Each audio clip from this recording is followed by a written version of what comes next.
everyone, and welcome to today's discussion. We're diving into a fascinating report from the Natural Language Learning Group at the University of Mannheim. They've analyzed the most cited AI papers on arXiv from January to September 2023. Sounds like a lot of data, right? What were some of the key findings that stood out to you? Absolutely. The biggest takeaway is the continued dominance of natural language processing, NLP research, specifically focusing on large language models, LLMs. Even though NLP papers only made up 16% of all submissions, they accounted for a whopping 50% of the most cited papers. That's a huge disparity. Wow, that's a significant difference. So what kind of LLMs were they mostly talking about? Was it all just ChatGPT?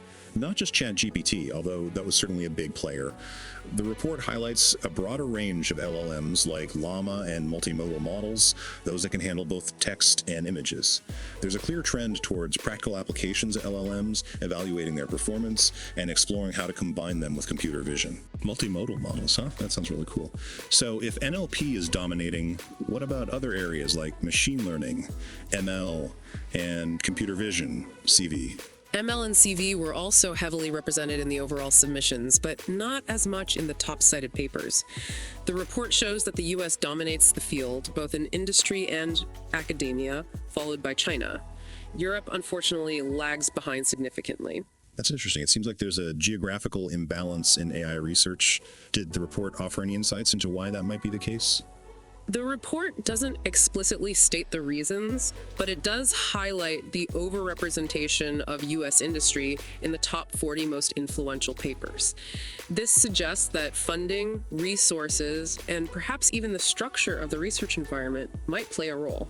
So it's not just about the quality of the research, but also where the research is being done and who's funding it. Exactly.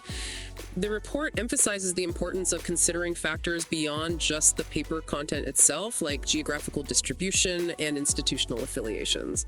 It's a more holistic view of the AI research landscape. That's a really important point. Thanks for breaking down this complex report for us in such a clear and concise way. It's fascinating to see how the AI field is evolving. My pleasure. It's a rapidly changing field, and it's crucial to stay updated on the latest trends in influential research. Absolutely.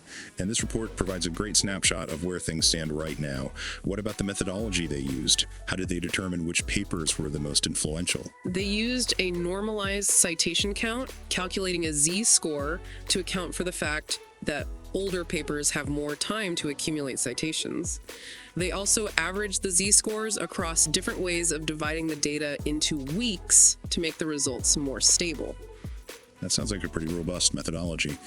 Did they look at any other factors besides just citation counts? Yes, they also analyzed dataset characteristics, keyword popularity, and the global sectoral distribution of institutions. This gave them a much richer understanding of the trends. So what were some of the most popular keywords they found? Keywords like LLM, GPT, ChatGPT, and multimodality were all very prominent, reflecting the focus on large language models and their ability to handle multiple types of data. And what about the geographical distribution of the research institutions? Did that align with the citation counts? To a large extent, yes. The US dominated, particularly in industry, while academia showed a more diverse geographical spread.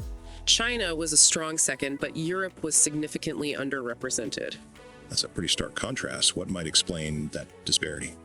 It's likely a combination of factors, including funding, resources, and the overall research environment. The report suggests that the US's strong industrial presence plays a significant role. So it's not just about the brilliance of individual researchers, but also the broader ecosystem supporting their work? Precisely. The report highlights the importance of considering these broader contextual factors when analyzing AI research trends. This has been a great discussion. Thank you for sharing your insights on this important report. It's clear that the AI landscape is dynamic and complex, and this research helps us understand it better. Thanks again.